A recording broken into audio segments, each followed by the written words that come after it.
Alan, kailan posibleng malaman ang resulta ng autopsy sa labi ng biktima?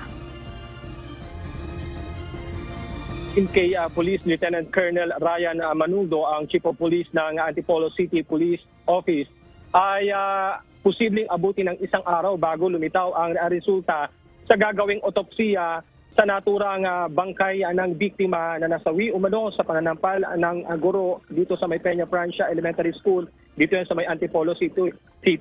Pero dangan lamang, Monica, ay sa ngayon ay hindi pa rin isinasailalim sa otopsiya itong bangkay dahil ang ginagawa ngayon ng pamilya ay nagsusumiti pa lang ng medico legal mula sa Amang Rodriguez Medical Center itong resulta ng death certificate na kailangan para maisailalim sa otopsiya itong bangkay ng grade 5 student.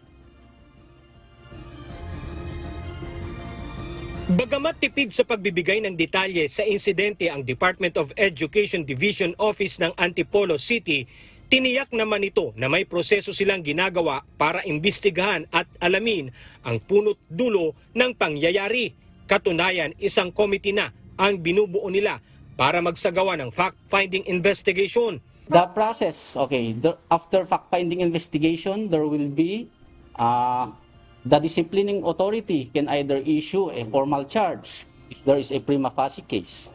And if there is a prima facie case, there will be a formal investigation.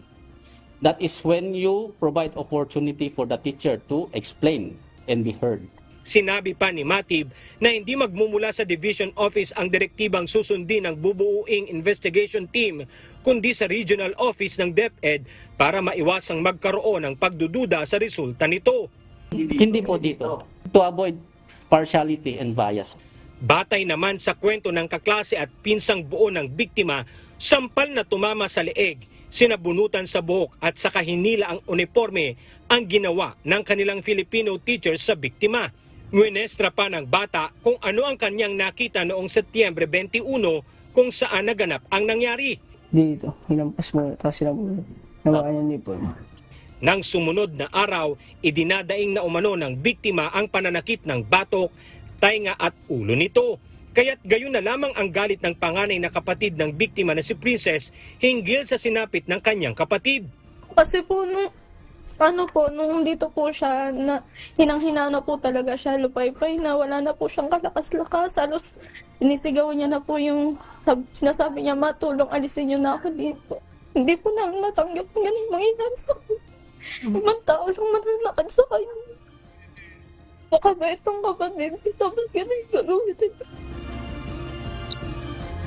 Monica, samantala nagpalabas na ng pahayag ang City School Division Office ng Department of Education Antipolo City hinggil sa nangyari. Anila na isumite na nila sa Regional Director ng Regional Office 4A Calabar Zone ang required intake sheet, incident report at narrative report para sa gagawing investigasyon. Naglagay na rin ang principal ng paaralan ng alternate teacher na papalit sa gurong sangkot sa insidente na kasalukuyan umanong nakalive ngayon. Monica, sa huli nagpaabot na ng pakikidalamhati ang ahensya maging ang pamunuan ng Peña Francia Elementary School sa pamilyang ng batang nasawi hinggil sa nangyari. Monica. Alan, ano ang nagtulak sa guro para siya ay manakit ng kanyang estudyante? At sa ngayon ba may komunikasyon pa sila ang eskwelahan dito sa guro? Monica, ayon na rin sa naging pahayag ng ilang mga batang saksi ay nainis umano itong Filipino teacher sa kaniyang mga kaklase dahil sa maingay. At ang nangyari nga dahil sa pag-iingay ng mga bata, nagsumbong itong batang biktima sa teacher. Pero sa walang anumang dahilan, lumapit umano itong teacher sa batang biktima, saka sinampal, sinabunutan at saka hinila ang uniforme. Yun ang naging kwento at salaysay ng mga batang kaklase na rin ng biktima hinggil sa nakita nilang sitwasyon. At kanina dumating dito sa Memorial Chapel itong mga guro, maging ang principal ng Peña Francia Elementary School kung saan nakausap din natin sila hinggil sa sitwasyon ng guro na sangkot sa pangyayari, pero ang tanging sinabi lang nila, Monica, ay naka-on leave na yung teacher na involved dito sa nangyari, Monica. Meron bang previous similar incident na naitala itong guro na nanakit din ng ibang estudyante o ito ba ang kauna-unahan, Alan? Monica, batay na rin sa salaysay ng mga co-teacher nitong sangkot na guro dito sa Peña Francia Elementary School sa loob ng 27 na taong panunungkulan nito sa paaralan, wala pang naiulat na ganitong kaparehas na pangyayari.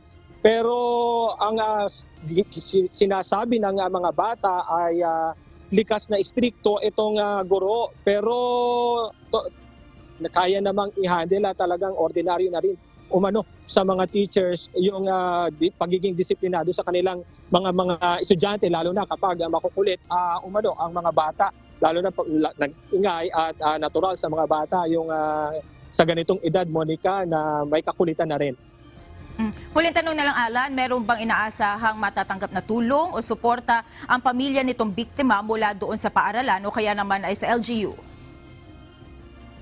Yes, Monica, kanina may mga nagpaabot na rin ng tulong, lalo na dito sa ginagawang cremation nga, sa autopsy, dito sa batang biktima, dahil according na rin sa nanay kanina, nakausap din natin na kailangan nila ng karagdagang financial na tulong dahil bago i-autopsy itong bata, kailangan ng paunang bayad. Kaya may mga tumulong na din dito sa local government, maging sa barangay local government para maasistihan doon sa pangangailangan ng pamilya.